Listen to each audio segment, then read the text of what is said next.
This is Irving R. Levine, your host for a special one-hour profile of Federico Fellini. Mr. Fellini is one of the best-known filmmakers in the world. He is probably best known in the United States for his films La Strada, La Dolce Vita, and most recently, 8½. You are one of the most sought-after men in Rome for interviews. How do you feel about interviews? Ma dipende, va un po' a giornate. Dei giorni mi sento anche stimolato, lusingato da concedere un'intervista, e altre volte un po' meno. Di solito c'è un fatto che, siccome sono di temperamento abbastanza chiacchierone, cioè chiacchiero volentieri, mi capita poi in generale di dovermi sempre pentire di aver parlato, cioè concedere un'intervista e leggerla o vederla ritrasmessa dopo una settimana mi provoca sempre dei rimorsi, mi sembra sempre di aver detto delle cose o eccessivamente goffe, di aver parlato troppo, quindi mi propongo sempre di non darle più, di comportarmi con un pochino più di serietà, di piantarla, di fare il chiacchierone, poi invece ricado continuamente in questa specie di giochetto. Ma comunque eccomi qua a rispondere alla sua intervista. Mr. Fellini, at various times in your life, you have been a clown, a cartoonist, a humor magazine writer, a vaudeville performer, and a caricaturist. How and why did you become a director? And by the way, did your past professions help your directing of films? Ma io non credo di aver mai scelto con una volontà ben precisa la carriera del regista cinematografico, anzi quando ero ragazzo i primi anni del mio lavoro a Roma non pensavo proprio che avrei fatto il regista. Io mi sono avvicinato al cinema così come scrittore, cioè facevo il giornalista e ho cominciato a lavorare come gagman a certe sceneggiature. Tutte le volte che mi capitava di andare in un teatro di posa a vedere un amico regista per correggere dei dialoghi, io rimanevo completamente estraneo a questa atmosfera, pensavo che non sarei stato mai capace di comandare, di imporre alle attrici, nella maggior parte dei casi delle bellissime donne, di imporre la mia volontà senza esserne coinvolto, senza avere la tentazione di scappare con loro. Pensavo che il regista, per quel tanto di tirannico, di autorità così imperiosa, per quel tanto di ciarlatanesco, di estroverso che c'ha, fosse l'ultima professione al mondo che io avrei potuto fare. E invece la faccio con divertimento, e quindi penso che sia proprio una forma di vocazione, un po' misteriosa tutto sommato, dato il mio carattere, perché penso di essere anche abbastanza timido in definitiva, e quindi la timidezza è qualcosa che si scontra violentemente con quello che è l'esercizio di un'autorità continua come quella del regista. Probabilmente a un certo momento ho accettato di fare il regista, le ripeto, per seguire una vocazione molto spontanea, e poi perché lavorando per il cinema come scrittore, come sceneggiatore, restavo sempre insoddisfatto di quello che vedevo realizzato dai registi per i quali avevo lavorato. E un giorno così all'improvviso, accettando l'offerta un pochino sconsiderata di un amico produttore, ho deciso che quel copione che avevo scritto l'avrei realizzato io, e così ho cominciato a fare così.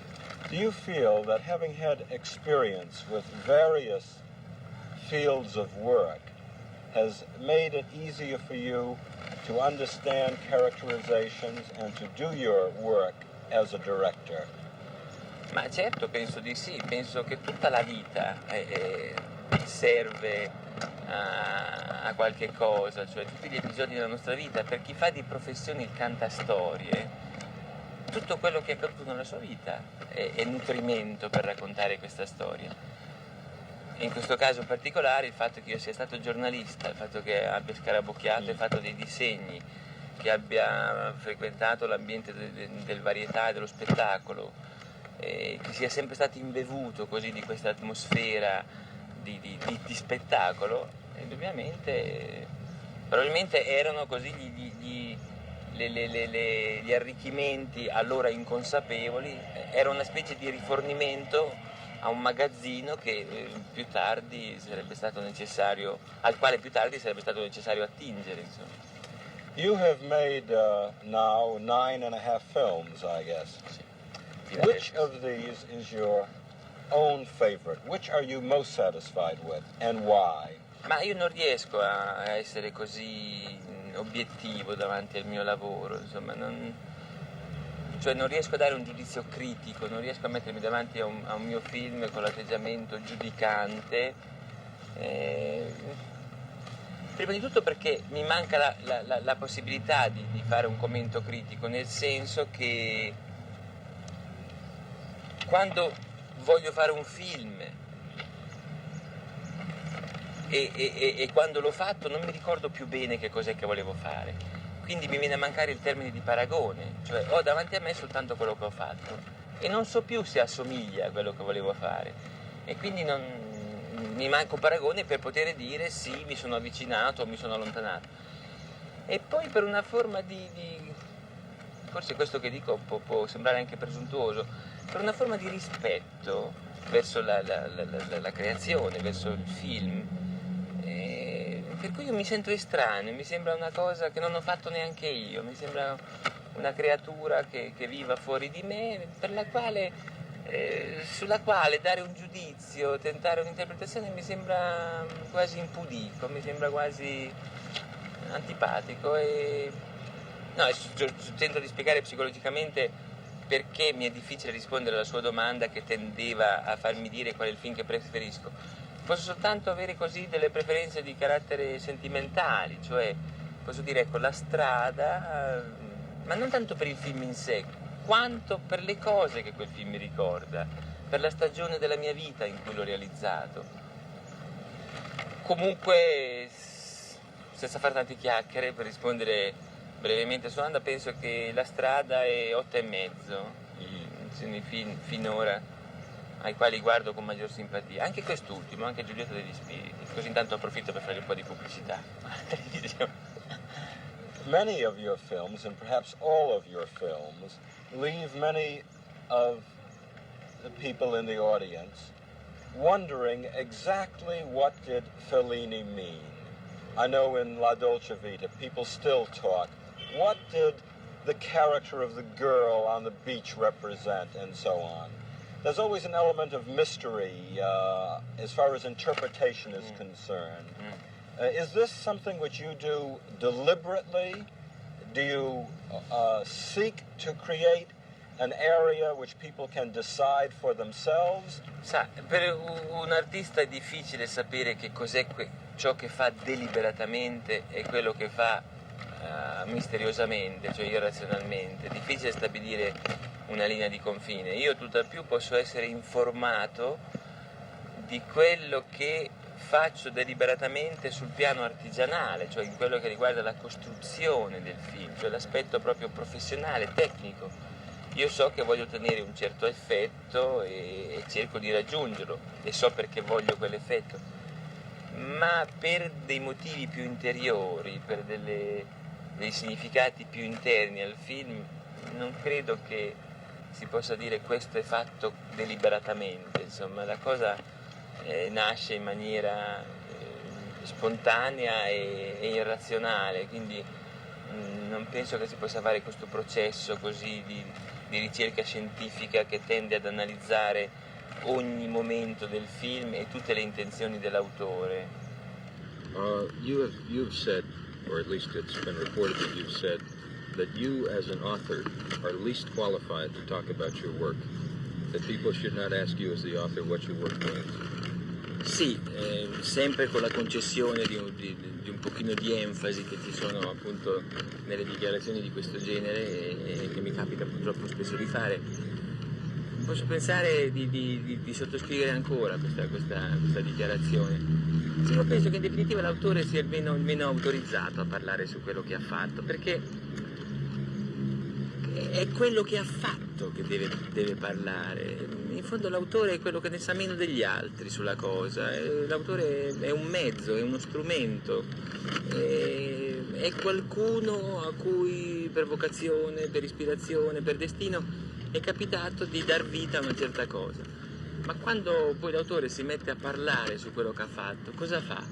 Fa un'operazione di natura intellettualistica, concettuale, tende a chiarire quello che voleva dire, tende a volere dare significato più chiaro alle sue intenzioni. Quindi fa sovrappone la sua voce facendo un'operazione critica che, dal momento che è ancora coinvolto visceralmente in quello che ha fatto, è sempre la meno obiettiva di tutte. In questo senso io ho sempre una grande ritrosia a parlare dei film. Prima di farli non so parlare del film che sto per fare perché sinceramente non lo so. Posso parlare delle intenzioni, ma parlare delle intenzioni a cosa serve? Le intenzioni tanto possono essere completamente contraddette a opera finita. Le intenzioni sono degli stimoli psicologici, sono dei mezzi psicologici per mettersi nelle condizioni di partorire la cosa. E quindi a che serve parlare di questo? Quando poi il film è finito, io non mi ricordo più quello che volevo fare e quindi mi manca una valutazione precisa tra quello che volevo fare e quello che ho fatto.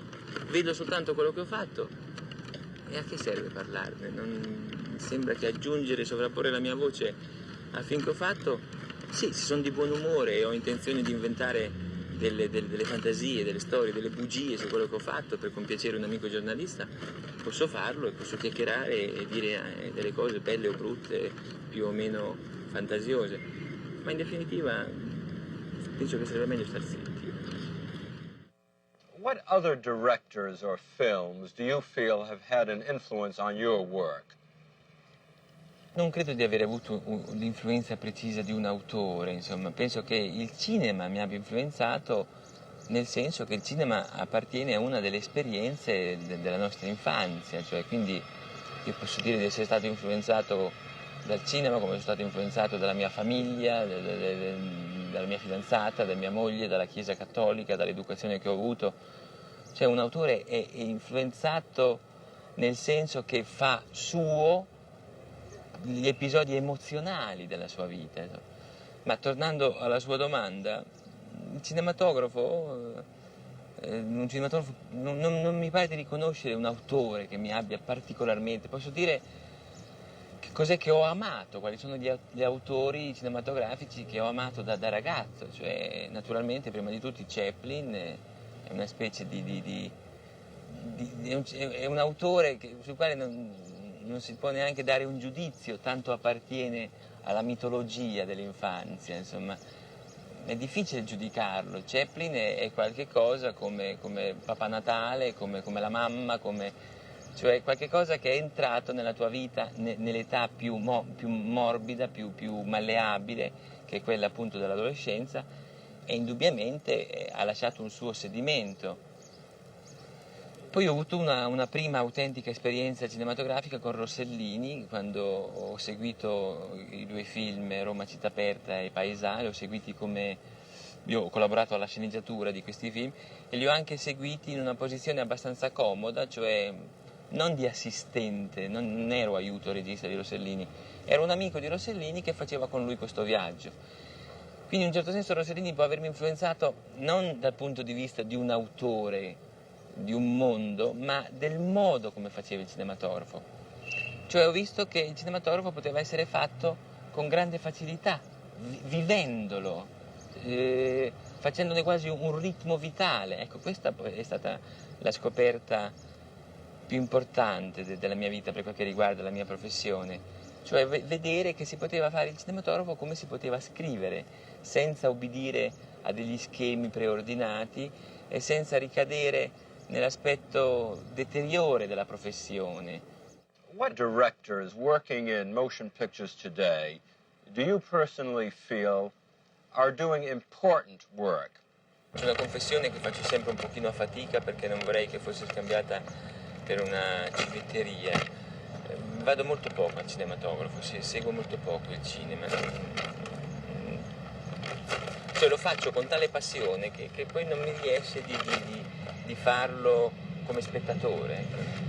Quindi è una domanda che mi trova un pochino impreparato a dare una risposta esauriente. Comunque ho visto dei film. Penso personalmente gli autori del cinema attuale, odierno, che più stimo e per i quali sento una congenialità e una forma di profonda, che li sento come fratelli. Bergman è un autore di cui ho visto pochi film, ho visto soltanto 2 film, ho visto Il posto delle fragole e Il volto, ma sono stati sufficienti per farmelo amare proprio come un fratello di latte proprio. Un altro autore che ammiro moltissimo perché secondo me esprime con grandissima vistosità e ricchezza quello che a mio modo di vedere è l'autore cinematografico, è un regista giapponese che si chiama Kurosawa, Akihiro Kurosawa. Altri nomi non saprei farne proprio perché non ho avuto la possibilità di vedere e di controllare il loro lavoro. Ecco, ma Bergman e Kurosawa mi sembrano. Hitchcock, ecco, un altro autore che mi piace moltissimo. Ultimamente ho visto un film di Hitchcock che si chiama The Birds e che so che non ha avuto molto successo e che anche una parte della critica non l'ha apprezzato. A mio modo di vedere è un film stupendo, un film, quello che si chiama un piccolo capolavoro. La precisione, la lucidità scientifica, quell'aria asettica che ha il film, mi sembra uno dei documenti più impressionanti, insomma, tanto sull'America. Io sono stato in America parecchie volte, 5-6 volte, insomma, e mi ho sempre riportato delle impressioni stimolanti ma contraddittorie, insomma. Mi è sempre sembrato di vivere in una specie di sogno, insomma. Ecco, New York è una città che mi è sempre sembrata costruita con dei pezzi di sogni della mia vita. Ecco, un autore un film che mi ha dato un ritratto dell'America molto esauriente è stato proprio The Birds. Ecco, mi è sembrato che in quel film ci fosse l'America che ho visto io. Ecco, Hitchcock è un altro autore che stimo moltissimo. E lo stimo per le qualità opposte alle mie. Cioè stimo la sua lucidità di scienziato, di biologo e l'umorismo profondo che anima questa visione così impietosa e scientifica della vita che ha. Feel that since World War II, Italian films have exerted such an important influence on the film industry. Ma io penso che ci siano delle ragioni così di contingenze particolari, cioè il cinematografo, come tutte anche le altre arti, durante il fascismo erano state compresse, cioè la psicologia dell'italiano e dell'artista italiano era bloccata e chiusa da una specie di muro che gli impediva di avere un autentico contatto con la vita. Quando c'è una dittatura si costruisce una specie di prigione attorno all'uomo e quindi l'uomo è portato a succhiare la vita da piccole cose, cioè viene tagliato fuori da quello che è il mondo. Crollando queste mura in una maniera così drammatica come sono crollate da noi, cioè con una guerra perduta, con una guerra che è stata trascinata, che si è trascinata per tutto il paese, dalla Sicilia fino alle Alpi, cosa è successo? È successo che abbiamo scoperto il nostro paese. E l'abbiamo scoperto con occhi vergini, con occhi nuovi, con l'entusiasmo, con la carica di energia vitalissima di una creatura che è appena nata. Ed è stato proprio questo tipo di sguardo avido e innocente e questa forza di nascita nuova che ha permesso al cinematografo, alla letteratura, alla pittura, ma soprattutto al cinematografo di affermarsi attraverso la personalità di autori che godevano di questo speciale privilegio, cioè non avevano da difendere niente, non esisteva una tradizione cinematografica italiana da difendere, quindi era una nascita nuova e una nascita che si svolgeva in una particolare condizione, in un'eccezionale situazione, cioè di un paese distrutto, di miti e convenzioni e tabù che erano crollati, quindi circolava un'aria nuova dappertutto e quest'aria nuova, vista con questi occhi nuovi, ha fatto sì che gli artisti sensibili e pronti potessero esprimere con tanta forza nelle loro opere questa nuova visione del mondo. Penso che questa sia psicologicamente la ragione della forza, dell'autenticità e dell'originalità del film italiano subito dopo la guerra. Fellini, you have spoken about the myths that must be destroyed and the dragons that must be overcome. Now, just what are these myths and these dragons? Sì, io riesco a esprimermi con una certa onestà e con una certa sincerità soltanto nei miei film, cioè nei film che faccio.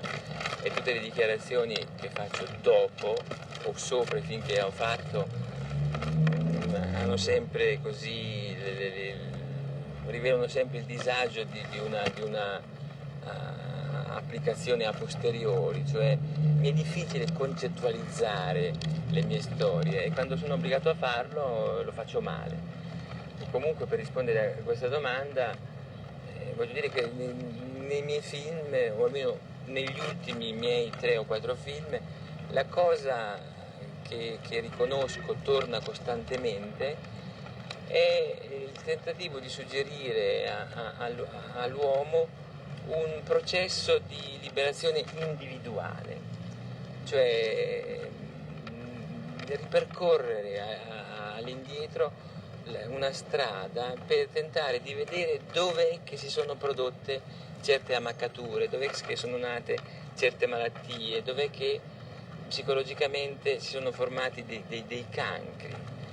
Ecco, e allora ripercorrendo personalmente, individualmente, da artista privatissimo, il cammino della mia vita, mi sembra di riconoscere che ci sono certi condizionamenti di natura pedagogica, educativi, che mi hanno fatto soffrire, mi hanno ingorgato, mi hanno frenato.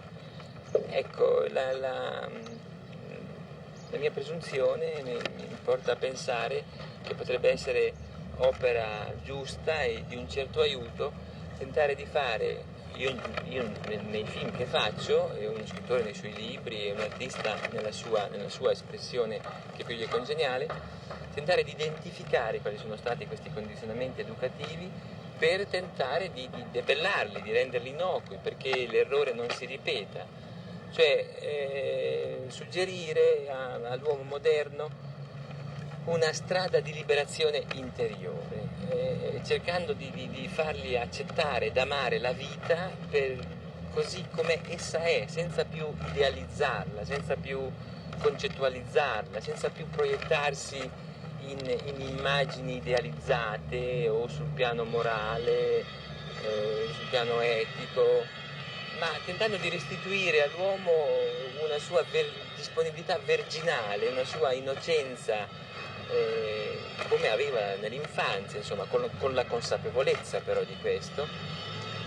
Ecco, insomma, a 8 e mezzo, Giulietta degli Spiriti e anche La Dolce Vita tentavano di riproporre questo cammino all'indietro, cercando di identificare quali potevano essere stati certi condizionamenti patologici in un certo senso.